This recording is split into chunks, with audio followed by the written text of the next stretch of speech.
We are joined once again by our good friend and colleague, Patricia Costante, founding member of the EJI Excellence in Medicine Fund and also board member at the New Jersey Health Foundation, one of our underwriters supporting our healthcare programming. Patricia, good to see you. It's nice to see you too, Steve.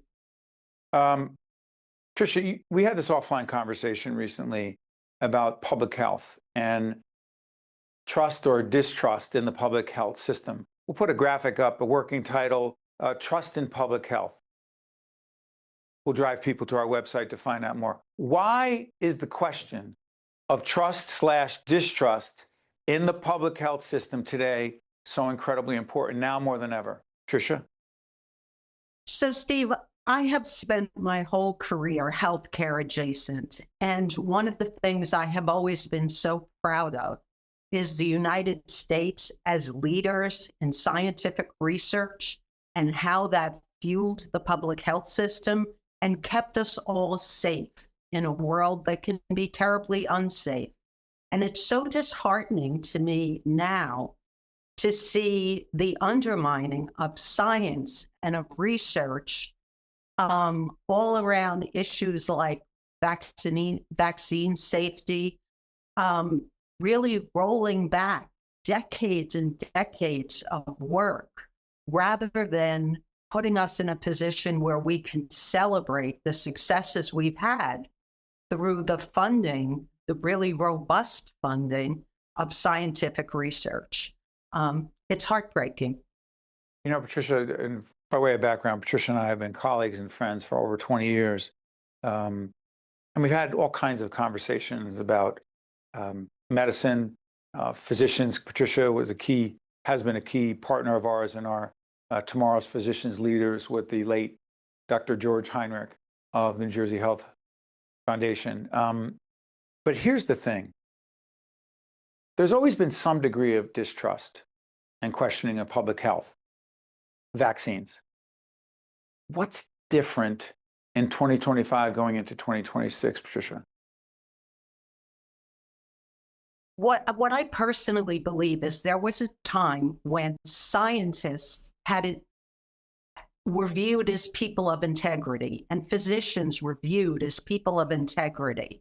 And as we tried to make our independent decisions about which aspects of medicine or scientific discovery or vaccines we trusted or distrusted, we went to those sources looking for information to support our belief. That's what I think is different. People are not looking to expert sources of information.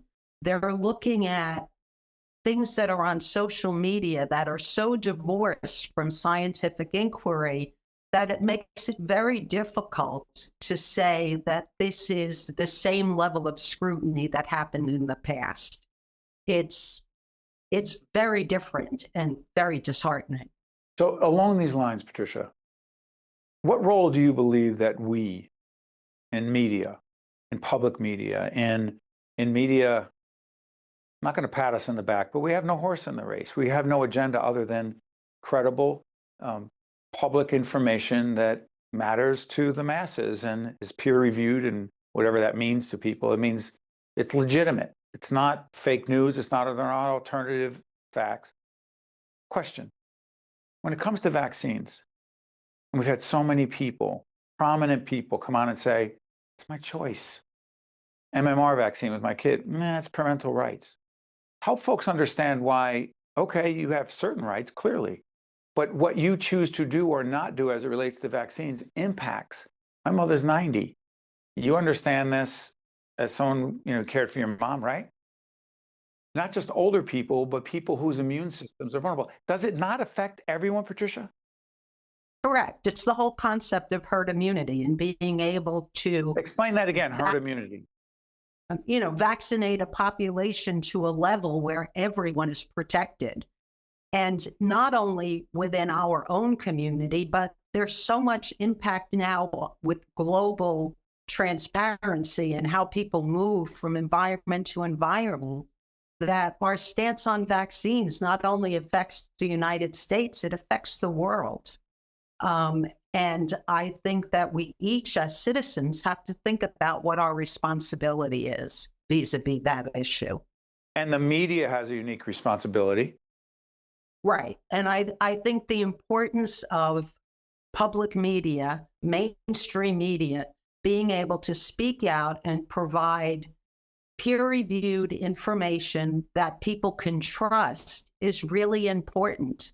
We are at a point where people don't know what to trust, and I think that media has to step up and really fill in some of the gaps.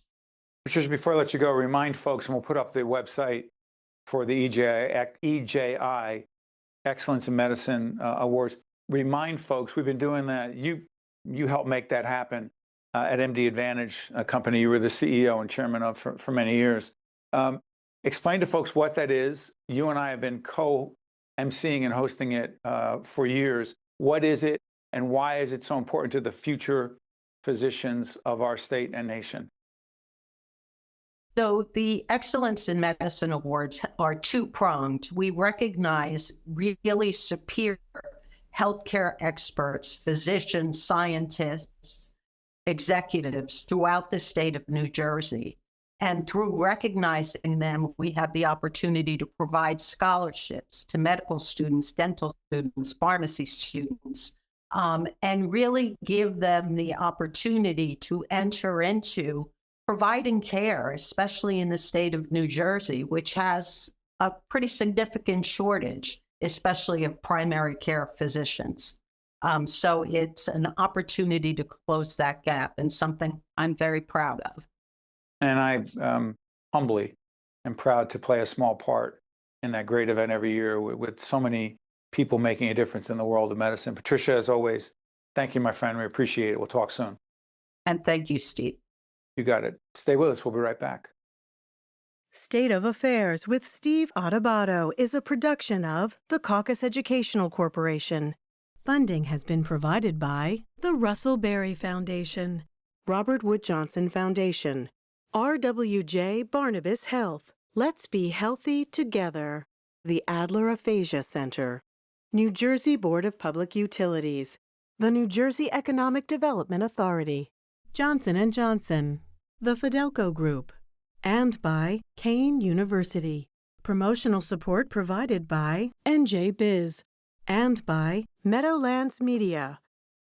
Hi, I'm Naomi Gewirtz from the Adler Aphasia Center. Aphasia is a language disorder that usually results from a brain injury such as stroke or a brain tumor. While aphasia can affect one's ability to speak, understand, read, and write, it does not affect intellect. Programs offered at our center help improve communication skills as well as confidence and quality of life while surrounded by others who understand aphasia. If you or a loved one is diagnosed with aphasia, there is hope and community.